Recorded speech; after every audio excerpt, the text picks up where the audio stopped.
Setelah hampir 1 hari 1 malam melakukan pencarian, tim gabungan akhirnya menemukan jasad Muhammad Yunus yang tenggelam di Sungai Alalak, tepatnya di bawah jembatan Alalak, Banjarmasin Utara, Rabu malam. Tim relawan Water Rescue melakukan penyelaman hanya membutuhkan waktu 5 menit untuk menemukan jasad pria 24 tahun ini.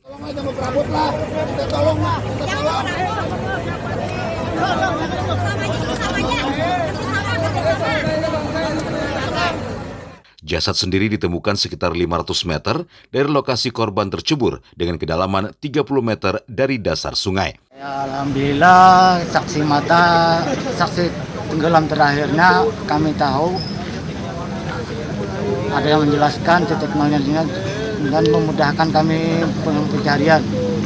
Berapa menit tadi, sekitar berapa menit pian menemukan? Sekitar 5 menitan, Pak. 5 menit kami temukan dalam keadaan terungkup. Terlungkup lah. Untuk lokasinya di mana? Di daerah dekat jembatan kah atau bagaimana? Sekitar 500 meteran dari jembatan.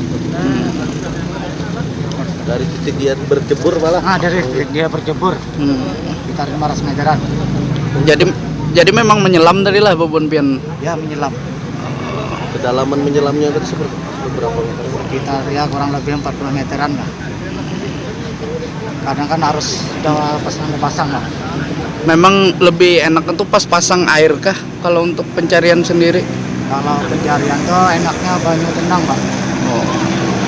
Untuk jenazah Untuk jenazah dibawa di rumah sakit Ulin. Ada kendala lah Pak waktu pencarian? Alhamdulillah nggak ada kendala, Pak. Hingga saat ini jasad langsung dievakuasi ke kamar jenazah Rumah Sakit Ulin Banjarmasin dengan menggunakan mobil PMI. Dari Banjarmasin, Alif Hidayatullah, K1net.